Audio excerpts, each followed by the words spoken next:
Evet arkadaşlar, bugün sizlerle yine bir slime challenge'ını daha yapacağım. Slime olacak mı olmayacak mı hiçbir bilgim yok ama olsa da olmasa da bu videoyu kesinlikle YouTube'a atacağım. Şimdi malzemeleri sayıyorum. 1. Mona Lisa tutkal. Benimki mor renk. Bakın gözüküyordur. 2. Kalem ya da kaşık ama ben kalem kullanmayı daha çok seviyorum. Bu arada burası babamın ofisi. 3. Borakslı su. Şimdi borakslı suyu çalkalıyoruz birazcık. Olmuştur diye düşünüyorum. Şimdi açıyoruz ağzını direkt. Ben direkt şuraya dökeyim mi? Ya da şuraya mı dökeyim?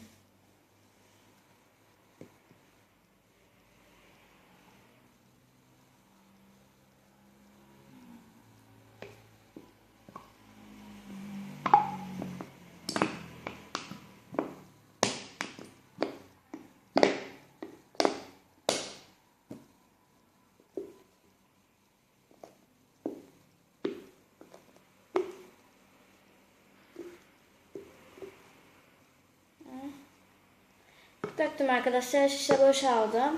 Şimdi ben üzerine tıraş köpüğü yok ya. Tıraş köpüksüz yapacağım ben. Çünkü tıraş köpüğüm kalmadı. Evde yani daha doğrusu.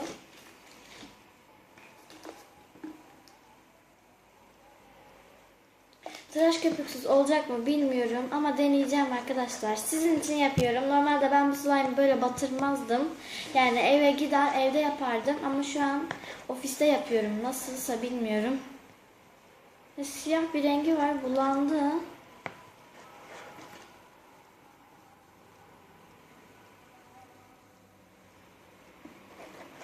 Arkadaşlar boraksız suya boğdum şu an burayı. Boğuluyor yani boraksız suda.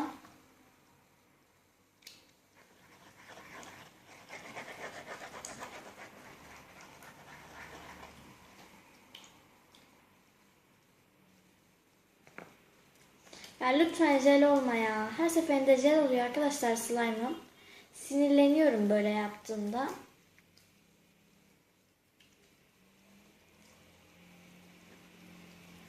Arkadaşlar slime'ım çok garip bir şekilde gidiyor. Bu slime mı onu bilmiyorum ben daha. Yani bu slime olamaz diyorum ben.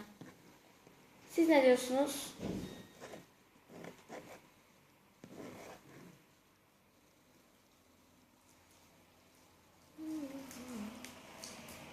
Arkadaşlar slime'ım çok kötü oldu ya. Feci şekilde kötü oldu ama. Boraksız suyu aniden döktüm. Yani oynanabilecek bir slime oldu mu? Oldu, tamam. O kadar oldu, anladık. Ama sıkılması güzel ama açılmıyor. Tek sorun orada. Benimki birazcık sert oldu.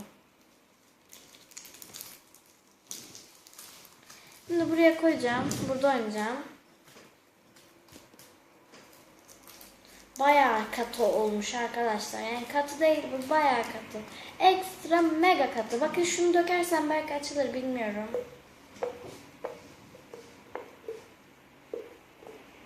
Lütfen slime, lütfen bana kıyma. Ben seni o kadar aldım ya. Arkadaşlar slime'ım berbat gidiyor. Böyle slime olmaz olsun derecede kötü yani.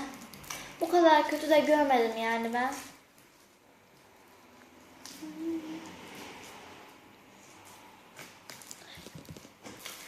Bakın sıkılmak için uygun derecede ideal. Normal.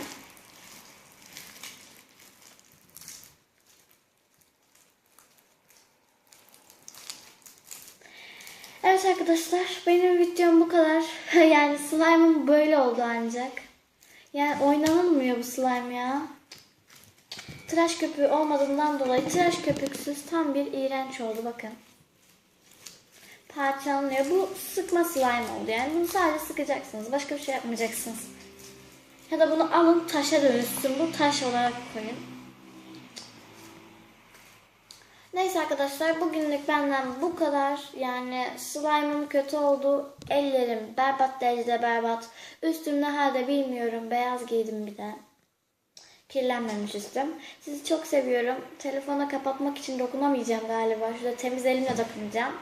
Sizi çok seviyorum arkadaşlar. Yine bir slime challenge daha görmek istiyorsanız abone olun. Yeter yani. Yorumlara yazın. O yeter. Ama kesinlikle böyle yapmayacağım. Bir dahakini tıraş köpüğüyle yapacağım. Sizi çok seviyorum. Bay bay.